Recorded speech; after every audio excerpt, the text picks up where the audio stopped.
오늘은 가정의 달 5월의 마지막 주일입니다. 어린이 주일, 어버이 주일, 청년 주일, 청소년 주일 이렇게 다 지나고 오늘 드디어 마지막 주일, 부부의 주일이 되었습니다. 원래 주인공은 제일 마지막에 등장하지 않습니까? 가정에 구성원들이 여럿이 있습니다. 그런데 그 중에 가장 소중한 사람이 있다면 바로 부부입니다. 물론 자녀도 귀하고 또 부모님도 소중합니다. 그러나 그 무엇보다 가장 소중한 사람들은 바로 부부입니다. 김목경 씨라는 분이 영국 유학 시절에 그 창 너머 어느 노부부의 자녀들이 부모님을 뵈러 찾아온 모습을 무심코 지켜보았다고 합니다. 그런데 그 자녀들이 와서 노부부가 즐겁고 웃고 이렇게 행복해하는 모습을 보면서 고국에 계신 부모님이 생각이 났다는 거예요. 그래서 지은 노래가 하나 있습니다. 그 노래를 김광석 씨가 또 불렀는데 그때 이렇게 표현을 했어요. 1989년쯤 버스를 타고 마포대교를 건너고 있는데 그 버스 라디오에서 그 노래가 나왔다는 것입니다. 근데 그 노래가 너무너무 절절해서 나도 모르는 새 누군가가 촉촉해졌다 이렇게 고백을 했다는 것입니다. 그래서 그의 노래 그 2집에 이 노래를 불렀다는 거예요. 그 노래를 아마 여러분도 아실 거예요. 잘 못 부르지만 한번 제가 불러보겠습니다. 곱고 희던 그 손으로 넥타이를 메어주던 때 어렴풋이 생각나오 여보 그때를 기억하오 막내 아들 대학 시험 뜬 눈으로 지새던 밤을 어렴풋이 생각나오 여보 그때를 기억하오 세월은 그렇게 흘러 여기까지 왔는데 인생은 그렇게 흘러 황혼에 기우는데 큰딸아이 결혼식 날 흘리던 눈물 방울이 이제는 모두 말라 여보 그 눈물을 기억하고 세월은 그렇게 흘러 여기까지 왔는데 인생은 그렇게 흘러 황혼에 기우는데 다시 못 올 그 먼 길을 어찌 혼자 가려 하오 여기 날 홀로 두고 여보 왜 한마디 말이 없소 여보 안녕히 잘 가시게 여보 안녕히 잘 가시게 이 노래가 아마 여러분들이 그 영화에 이마 그 강을 건너지 마오 했던 그 영화가 아마 생각에 날지도 모르겠습니다. 부부는 무엇으로 살까요? 결혼 초반에 아마 신혼부부에게 물으면 사랑으로 산다고 말할 것입니다. 달콤한 사랑, 서로 보고 싶고 또 보고 싶은 그런 사랑으로 산다고 합니다. 중년한테 물으면 결혼은 무엇으로 살까요? 사랑은 제쳐두고 그냥 정으로 산다. 그렇게 말할 정도로 살아왔던 시간들이 있으니까 정으로 산다. 노년층에 물어보면 무엇으로 대답할까요? 사랑도 소용없고 정도 소용없고 그냥 산다. 그냥 산다. 그럴지 모르겠습니다. 여러분은 무엇으로 살고 있습니까? 꼭 다 필요 없고 이것저것 다 필요 없고 사랑도 정도 모두 필요 없고 돈만 있으면 돼. 그렇게 말하는 사람도 있을지 모르겠습니다. 오늘 하나님 말씀의 성경은 우리에게 부부가 무엇으로 살아야 되는가를 가르쳐 주고 있습니다. 부부는 어떻게 살아야 하고 무엇을 향해 가야 되는지 오늘 이렇게 말씀하고 있습니다. 오늘 첫 번째 하나님께서는 모두 결혼을 귀하게 여겨야 한다고 말씀하셨습니다. 한번 따라해 볼까요? 결혼을 귀하게 여겨라. 결혼을 귀하게 여겨라. 모든 사람은 결혼을 귀히 여기고 이렇게 말씀합니다. 결혼을 귀하게 여겨야 할 이유는 바로 하나님께서 직접 제정해 주셨기 때문입니다. 창세기 2장 말씀에 남자가 부모를 떠나 그의 아내와 합하여 둘이 한 몸을 이룰지니라 그랬습니다. 하나님께서 하신 것입니다. 이 최초의 결혼식장은 바로 에덴 동산이죠. 신랑은 아담이고 신부는 하와입니다. 축하객들은 자연 만물입니다. 그 결혼식장의 주례자는 바로 하나님이십니다. 하나님에 의해서 남자와 여자 아담과 하와가 첫 결혼식을 열었습니다. 이 결혼을 통해서 하나님께서는 세 가지의 원리를 그들에게 가르쳐 주셨습니다. 결혼은 이런 것이다 라고 하신 거죠. 바로 남자가 부모를 떠나 그랬어요. 그건 독립성이에요.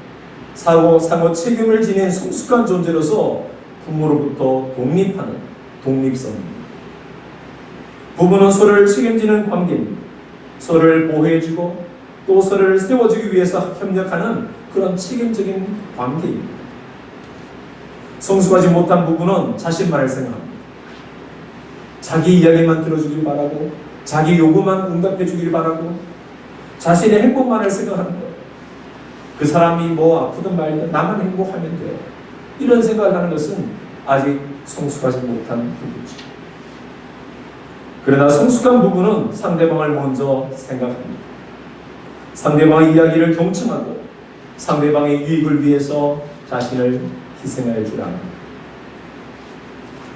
부부는 이러한 책임과 성숙함을 가지고 부모로부터 독립을 한다는 것입니다. 결혼을 했음에도 부모로부터 독립하지 못했다면, 아직도 부모를 의존하고 있다면 그는 온전한 결혼으로 나가지 못하고 있는 것입니다. 부부는 이제 부모의 그늘에서 벗어난 새로운 독립적인 존재입니다. 독립함으로써 부부는 고유의 가치를 발견하게 됩니다. 독립을 통해서 하나님께서 그 가정을 위해 세우신 새로운 축복의 씨앗을 그들은 심게 된다는 것입니다. 이 최초의 결혼을 통해서 하나님께서 주시는 또 하나의 원리는 바로 연합성입니다. 그것은 동등한 두 인격체가 만나는 연합성을 말합니다. 부부는 서로 동등한 두 인격체에 만납니다. 동등하다는 것은 누가 더 높거나 누가 낮거나 아니면 누가 우월하거나 누가 열등하거나 그렇지 않고 모두가 같은 위치, 같은 평등함을 의미합니다. 누가 능력이 더 있다고, 더 많이 배웠다고, 더 많은 재능이 있다고, 더 많은 돈이 있다고, 더 학력이나 사회적인 신분이 있다고 자랑해서는 안 되는 것입니다. 그것과는 관계없이 두 사람은 동등한 위치에 있는 거예요. 무엇보다 인격적인 연합입니다. 주종과의 관계도 아니고 계약적인 관계도 아니고 인격적인 연합입니다. 서로를 존중하고 서로 인격을 높여주는 것입니다. 말과 행동에 있어서 상대를 비하거나 인격을 무시하지 않는 것입니다. 인격적으로 서로 이해하고 용납함으로써 서로 연합을 이루어가는 것입니다. 아무리 가깝다고 해서 지켜야 할 선이 있고 또 물러날 때가 있는 것입니다. 아내도 아내이기 전에 독립적인 한 인격체를 가진 사람이고 여성입니다. 남편도 마찬가지입니다. 남편이 이전에 독립적인 인격체를 가진 사람이고 남자입니다. 이것을 존중해 줘야 한다는 것입니다. 서로 존중하지 않으면 결국은 문제가 생기게 되는 것이죠. 이 최초의 결혼을 나타난 하나님의 세 번째 원리는 합일성입니다. 이것은 두 몸이 사랑으로 하나가 되는 합의를 의미합니다. 부부는 더 이상 둘이 아닌 하나의 마음으로 같은 사랑을 가지고 한 것을 바라보는 일치의 관계입니다. 비록 남자와 여자는 두 사람이 만났지만 또 그들의 환경, 그들의 삶의 여러 가지 모습들이 다른 그런 두 사람일지라도 이제는 더 이상 두 몸이 아니라는 것입니다. 그들은 이제 하나의 몸인 일치를 갖게 되었습니다. 그렇게 될 수 있었던 것은 바로 사랑 때문입니다. 사랑이 전혀 다른 남자와 여자를 하나의 몸으로 만들어주는 것입니다. 만약 사랑이 없다면 아무리 오래 살아도 여전히 그들은 둘입니다. 그러나 두 사람 안에서 사랑이 흐르면 이제는 한 몸이 되는 것입니다. 이것이 하나님께서 처음 아담과 하와를 부부로 만들어 주시면서 주시는 그들의 삶의 원리였습니다. 이제 여러분의 가정은 어떠하십니까? 여러분은 성숙한 독립적인 존재이십니까? 여러분은 동등한 인격으로 연합되어져 있습니까? 여러분은 사랑으로 하나를 이루어가고 계십니까?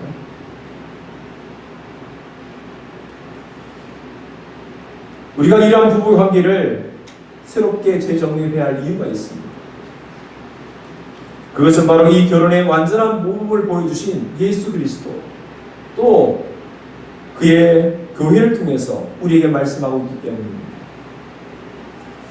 우리는 장차 신랑 되시는 예수 그리스도와 신부되는 그의 교회, 이 연합을 보게 될 것입니다. 완전한 연합을 성경은 말씀하고 있습니다.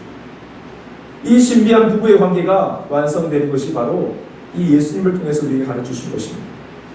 지금은 싸우고 지금은 부족하고 보잘것없어도 그러나 우리의 완성체이신 예수 그리스도와 그의 신부된 교회, 그의 신부된 성도의 관계를 우리에게 가르쳐주고 있는 거예요.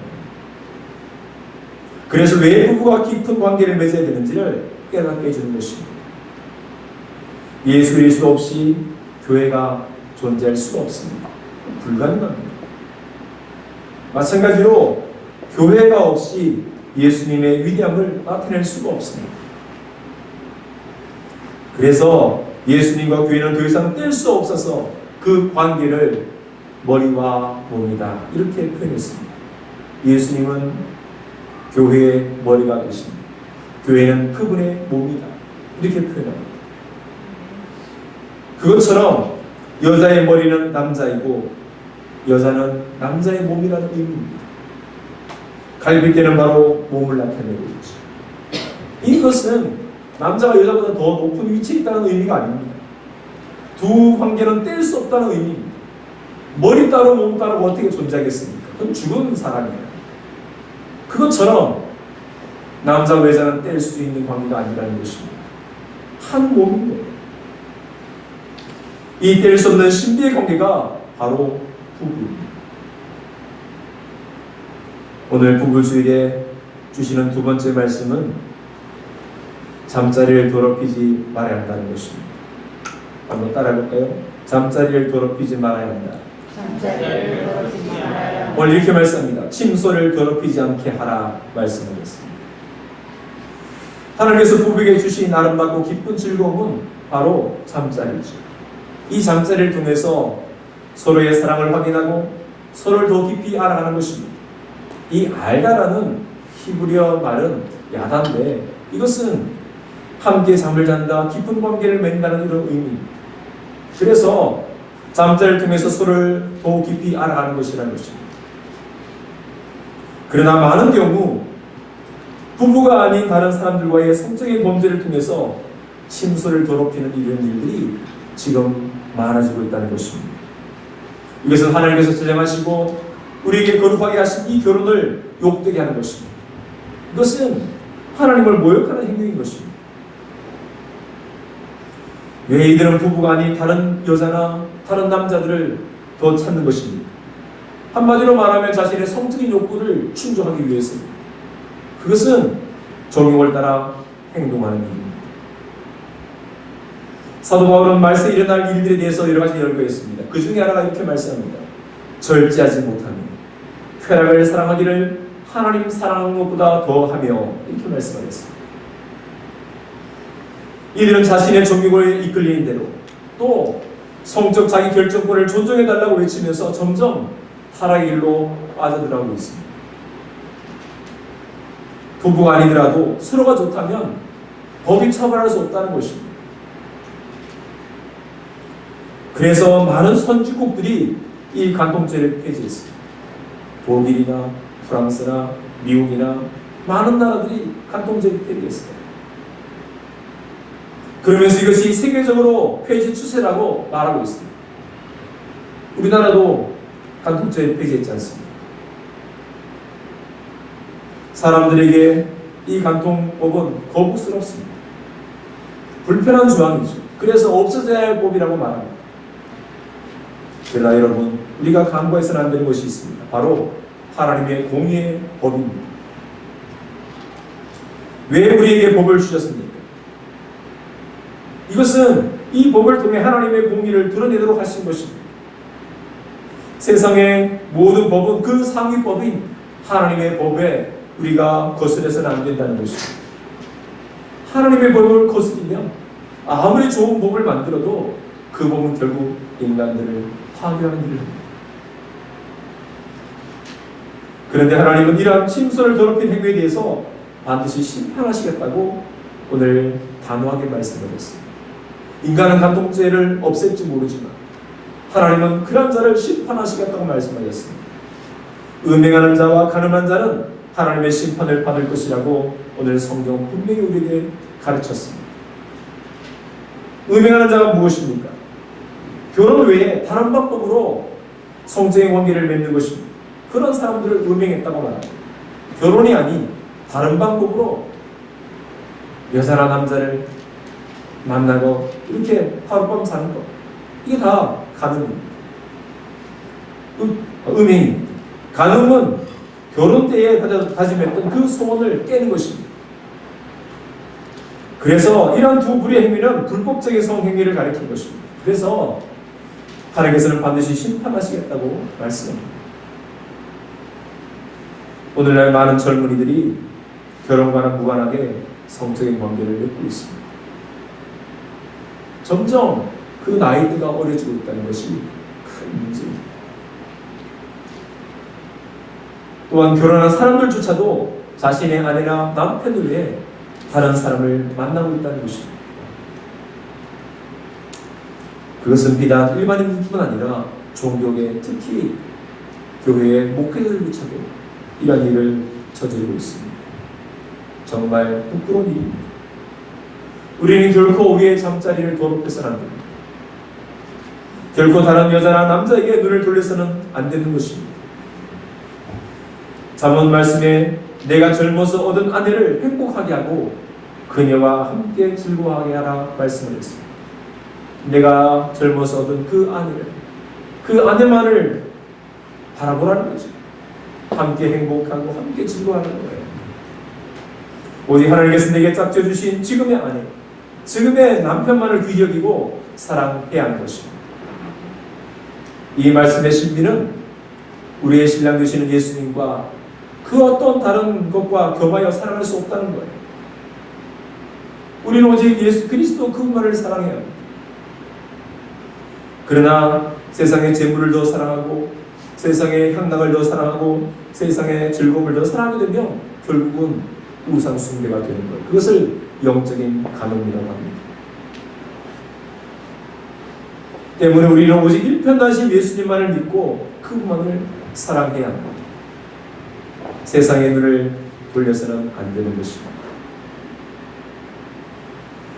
이 부부주일에 주시는 세 번째 말씀은 돈을 사랑함이 없이 살아야 한다는 것입니다. 한번 따라해볼까요? 돈을 사랑하지 말라. 돈을 사랑하지 말라. 이건 참 어려운 명령을 하셨습니다. 돈은 우리 일상생활에 없어서는 안 될 정말 중요한 요소입니다. 그래서 돈으로 모든 것을 이룰 수 있다고 우리는 믿고 있습니다.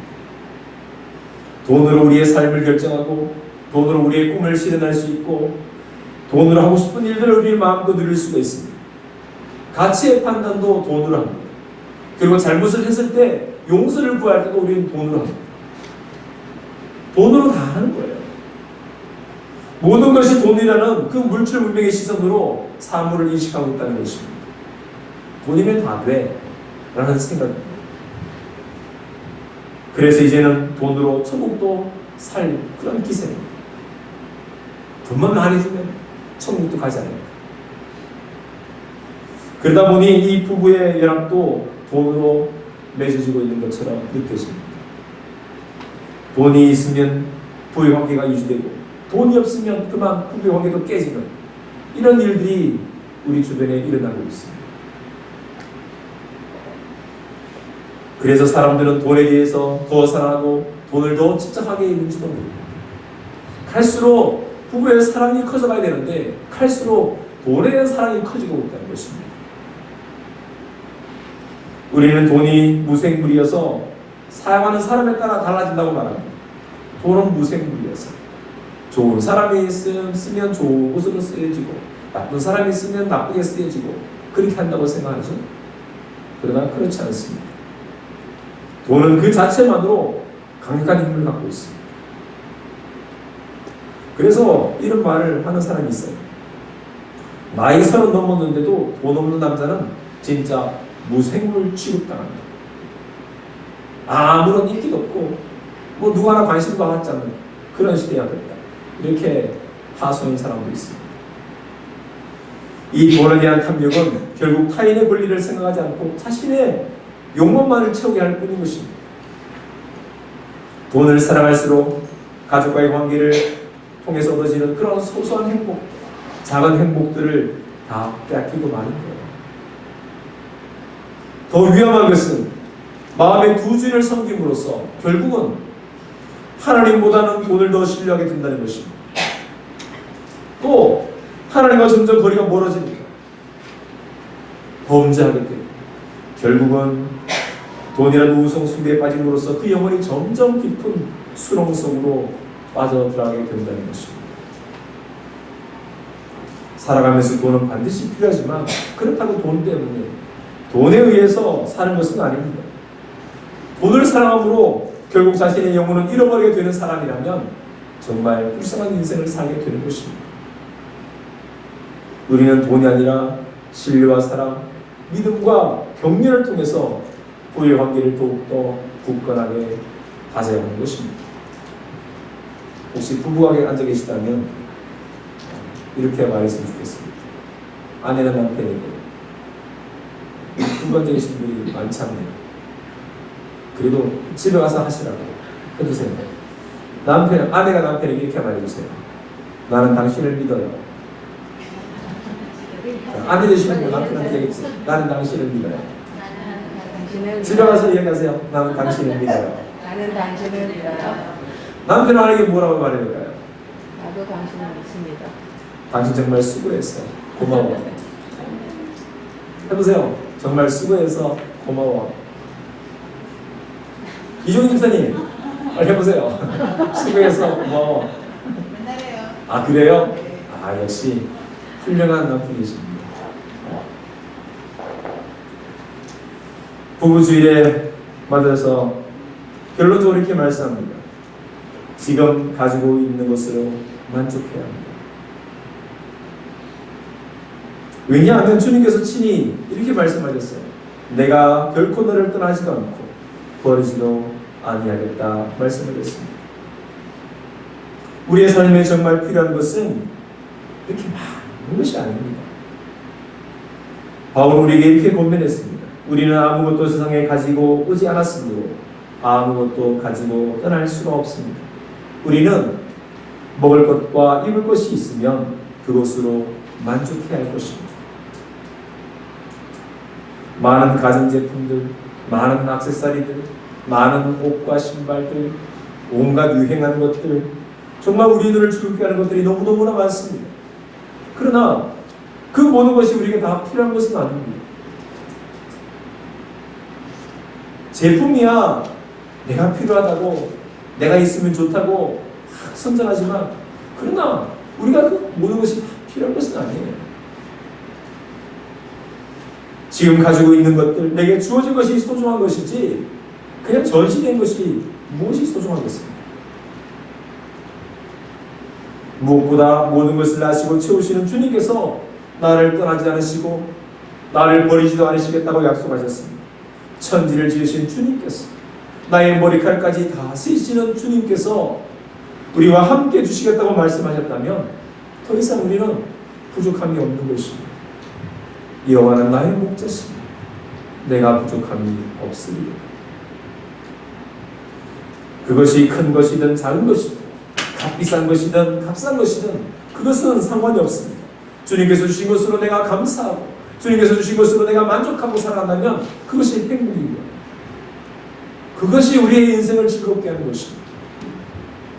이것은 버려두고 뭔가 더 새로운 거, 뭔가 더 좋은 거, 그것만 계속 쓰다 보면 결국은 행복을 잃어버립니다. 내게 주어진 것이 소중하지 않다고 생각하는 거예요. 그것은 어리석은 삶입니다. 지금 내게 주어진 것이 소중한 거예요. 지금 내 옆에 있는 사람이 소중한 것이고, 내가 쓰는 물건들이 소중한 것이고, 내가 입는 옷이 소중한 것입니다. 그래서 부부주의를 맞아서 한 가지 실천해 보려고 하는 것이 있습니다. 여러분, 휴대폰을 꽂아버렸어요. 휴대폰 꽂아버렸어요. 보통 경우는 휴대폰을 다 이렇게 무음으로 해야 되는데 일단은 꽂아버렸어요. 자, 문자나 카톡을 여세요. 자, 문자나 카톡 여세요. 거기에 아내랑 남편 저장되어 있죠? 나는 보낼 사람이 없어요. 그런 분들 계시겠죠? 그런 사람은 감사할 사람을 찾아보세요. 감사할 사람. 참 감사하다. 이분한테 내가 참 감사하다. 그렇게 느껴지는 사람 찾아보세요. 자, 부부에게 문자를 보냅니다. 옆에 앉아서도 문자를 보내세요. 반드시 들어야 할 단어가 있습니다. 감사라는 말과 사랑이라는 말이 들어가야 합니다. 이 두 가지 단어는 꼭 들어가셔야 합니다. 자, 문자를 열어서, 아니면 카톡을 열으셔서 남편이랑 아내를 검색하시고,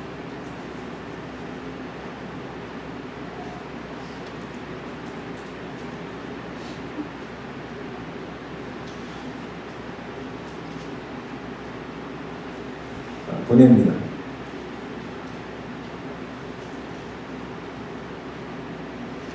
길게 쓰지 않으셔도 돼요.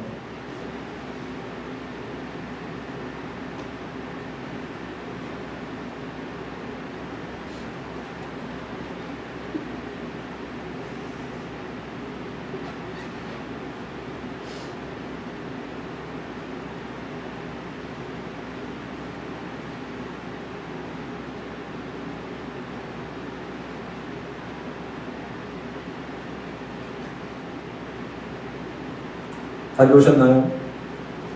네, 나중에 받으셔야 됩니다. 뭐라고 쓰냐고요? 그걸 저한테 물으시면 어쩝니까? 감사란 말과 사랑이란 단어를 넣으셔서 문장을 만들어서 보내주십시오. 평소에 잘 하시는데 갑자기 하시려니까 쑥스러워 그렇죠? 네. 자, 10초 드립니다. 10초 안에 다 끝내세요.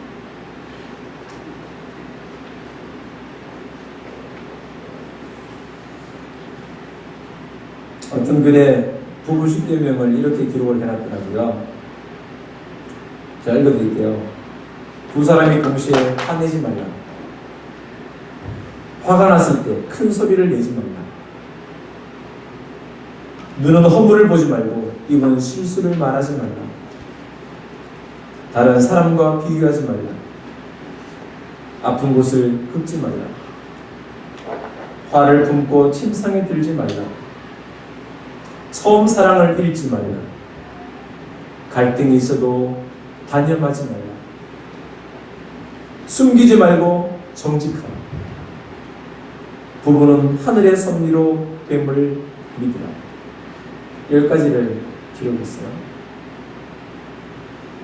왜 싸울 일이 없겠습니까? 왜 속상할 일이 없겠습니까?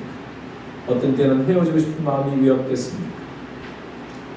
그러나 주님께서 내게 주신 귀한 사랑, 나를 아내로 또 남편으로 맺어지게 해주시는 분이 주님이십니다. 이 마음을 가지고 우리가 성령을 사랑하는 것입니다. 믿지 않는 사람들이야 그들 가운데 하나님이 없기에 그냥 살다가 마음이 들지 않으면 얼마든지 헤어질지 모르지만, 그러나 우리는 주님이 계십니다. 그리고 주님께서 우리를 이 가정으로 우리를 불러주시고 하나 되게 해주셨습니다. 우리는 힘써 이 가정을 지켜내야 합니다. 하나님을 기쁘시게 하는 가정으로 삼아야 합니다. 이 가정의 주일에, 이 부부의 날에 여러분 모두가 정말 행복한 가정, 주님께서 복 주시는 아름다운 가정 되시기를 간절히 바랍니다. 주님께서 축복해 주실 것입니다. 기도합니다.